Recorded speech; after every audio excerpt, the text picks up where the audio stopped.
За, санскритээр хэлсэн үгийн тайлбар болохоор хүний амьдралын утгагүй давтамжийг шүүмжилсэн байдаг. Бид өчтөр хийсэн маргааш хийх тэрхүү төр зүрийн таашаал өгөх үйлдэлүүдээ идэх, унтах, зугаацах гэд ямар ч үр дүнгүй яг л хой салхи мэт дахин дахин давцаар байдаг.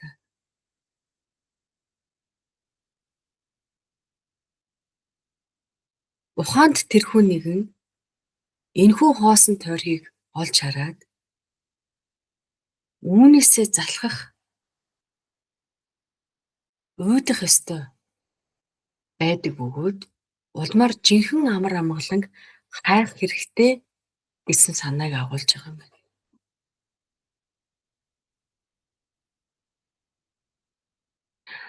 Васиста үргэлжлүүлээд хэлжээ. Хүсэл тачаал бол зовлонгийн үндэс юм аа.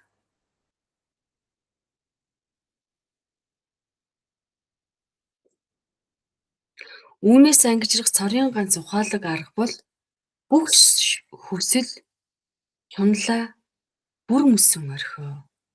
Тэдэнд автахгүй байх явдал.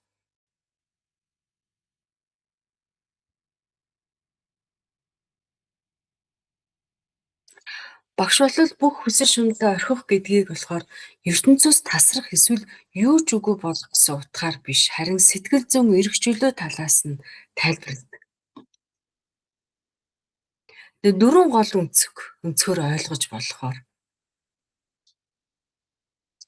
нэгдүгээрт нь болохоор хүсэл бол юм халуурал. Багш хүслийг өөрөө биш харин хүсэлтэд халуурах буюу хэд автахыг асуудал гэж үздэг. Тайлбар нь болохоор би үүнийг заавал авах ёстой. Үүнгүүгээр би аз жаргалгүй байна гэд тэрхүү төгшүүртэй төлөвийг орхихыг хэлээд байгаа юм байна. Хүсэл нь сэтгэлийн амар амгаланг хулгайлж байгаа бол тэр нь шунал болдгоо. Тэгээ хүсэл бол зөвхөн одоо цаг дах амар амгаланг чинь үгүй хийдэг. Хүслээ орхино гэдэг нь одоо байгаа зүйлдээ туйлын сэтгэл хангалуун байхыг хэл. Хоёрт нь эзэмших сэтгэлгээнээсээ татгалзах. Хүслийг орхих гэдэг нь юмс руу тэмүүлэх биш, харин тэдгээрийг миний гэж өмчлөх сэтгэлгээг тавихыг хэлнэ. Өөрөөр хэлэх юм бол юмс ирдэг, бас явдаг.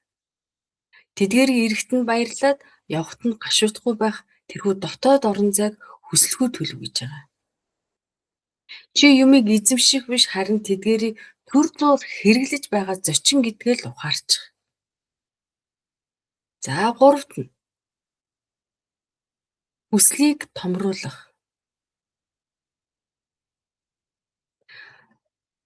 Багш маш сонирхолтой нэг аргыг хэлдэг.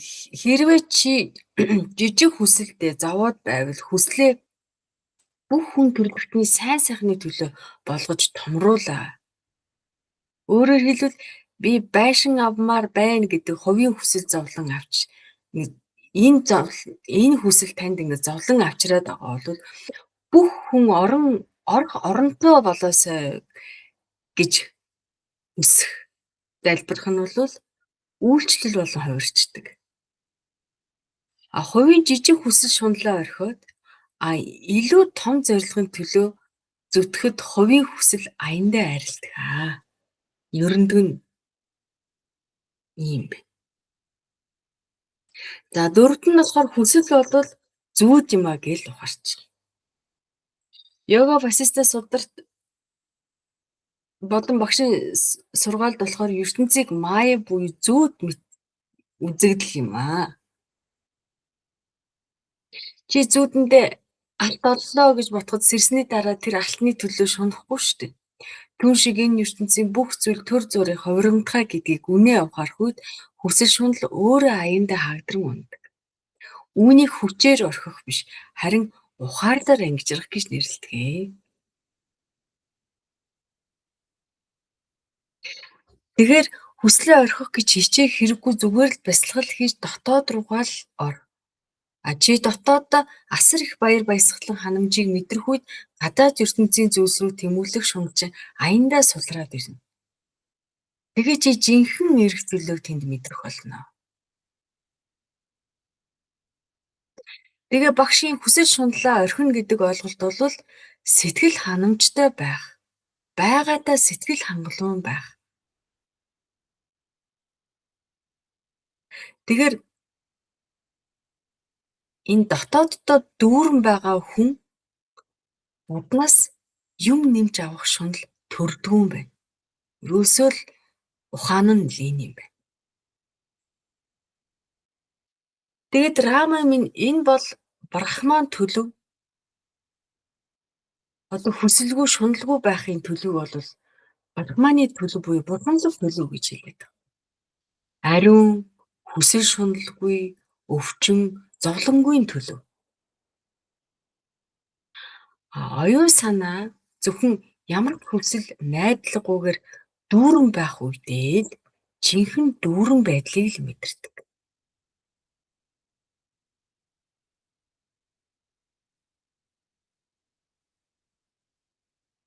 Хүсэл тачлалгүй хүмүүсийн хувьд гурван ертөнц, тэнгэр газар, доод ертөнц нэр хэлж байгаа юм.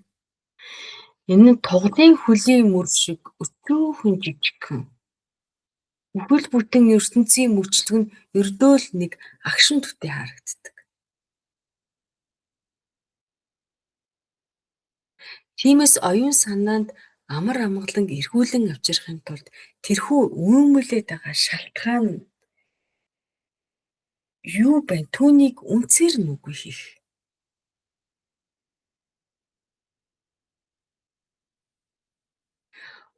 Гол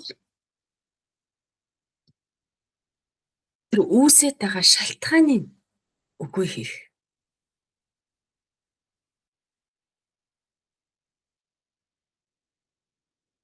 Тэр шалтгаан нь юу байна вэ гэдгийг бүр ингээ гүн рүү н орж хар гэдэг. Бүр гүн рүү н ор.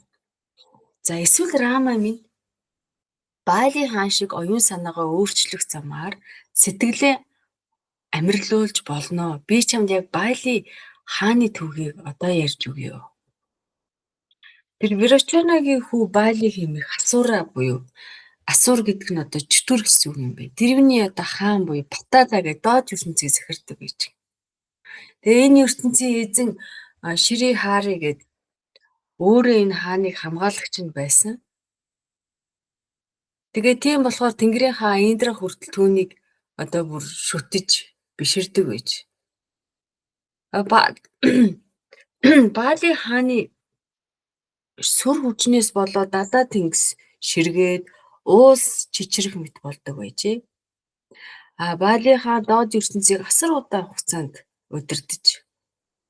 Цаг хугацааны явцад Бали хааны сэтгэлд асар их залхалт үүсч гинэ. Одоо бүр залхсан байна. Нөгөө нэг зүйлээ хийгээ дахин хийсээр хагаад тэрнээсээ залхсан гэдгийн залхалт төржилтэй. Тэрээр ийхүү тунгаан боджээ одоо. За би энэ доод ертөнцийг хэр удаан захирах ёстой юм болоо? Энэ гурван ертөнцид би хэр удаан тэмүүлжлэх вэ? Энэ хаанчлалыг захирснаар би юу олж авах вэ? Ингээд өөрөөсөө асууж. Гурван ертөнц бүхэлдээ сүрэг тавилантай байтал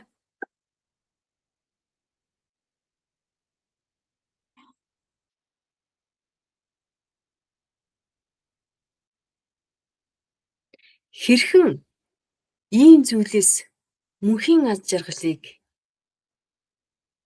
би чинь хайх вүлээ?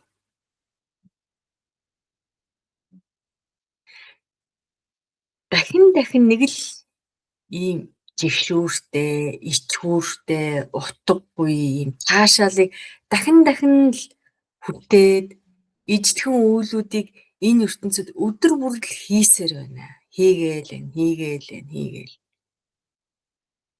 Тэг хүн яагаад энүүнээсээ залхдаггүй юм бэ?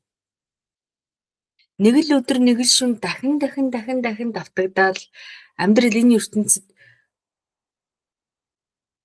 хуй салхи шиг л эргэлдээл. Ижил өдөр болгон л ижил зүйлсийг хийгээл тэгээд энэ давтагдаал.